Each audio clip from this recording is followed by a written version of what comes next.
Welcome back, beautiful people, to another session of English with me, Anmol.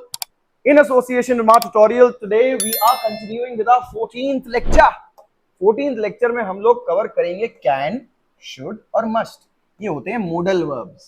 Modal verbs होते वैसे 13-14 प्रकार के हैं, आज हम 3 करेंगे. Can मतलब कर सकता हूं, should मतलब करना चाहिए, और must मतलब करना पड़ेगा. You must do it. You have to do it. चलिए देखते हैं ऑब्जेक्टिव्स. सीखेंगे क्या आज आप मॉडल वर्ब्स का उपयोग सीखेंगे. कौन से? कैन, शुड और मस्ट. और सेंटेंस फॉर्मेशन सीखेंगे एग्जांपल्स के सहित. अब देखिए मॉडल वर्ब कैन, ये एक्सप्रेस करता है क्या? एबिलिटी या परमिशन. एबिलिटी मतलब आपकी काबिलियत, आपकी योग्यता. परमिशन मतलब अनुमति. आई कैन स्विम मतलब काबिल हूं मैं तैर पाने के. Can I go to the party मतलब क्या मुझे अनुमति है पार्टी में जाने की.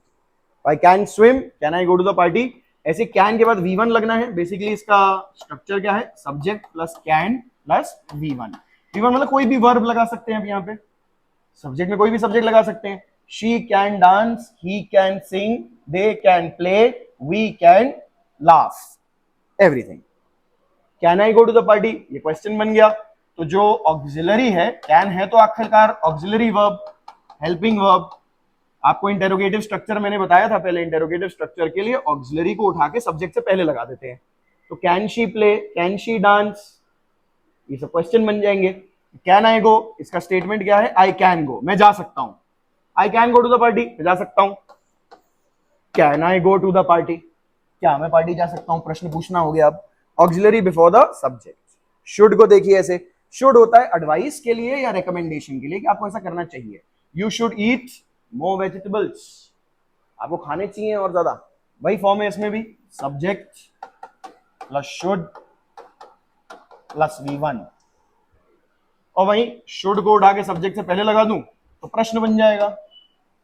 Should I call, you should eat, I should call, should I call, should you eat. भाई V1 लगा के आप सब्जेक्ट के बाद शुड प्लस V1 लगा के और सेंटेंसेस बना सकते हैं इसके. मस्ट देखिएगा क्या मतलब होता है. एक्सप्रेसेस ऑब्लिगेशन और नेसेसिटी, अनिवार्यता. अभी अनिवार्यता है कि करना पड़ेगा, करना ही है. ऑब्लिगेशन आपके ऊपर बाध्यता है, बाध्य है ये आपके ऊपर, आपको करना होगा. You must where a seat belt, आपको सीट बेल्ट पहननी होगी. You must where. Must I attend the meeting, क्या मुझे मीटिंग अटेंड करना जरूरी है, अनिवार्य है, मस्ट है. फिर से वही स्ट्रक्चर है. Subject plus must plus V1. और क्वेश्चन बनाना है तो मस्ट को उठा के सब्जेक्ट से पहले लगा देंगे. Must subject V1. You must where, must I attend.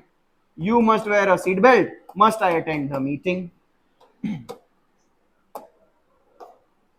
Sentence structure. Subject है, फिर मॉडल वर्ब है, फिर बेस वर्ब है. बेस वर्ब मतलब V1. Example, he can drive a car. Negative के लिए मॉडल के बाद नॉट लगा देंगे.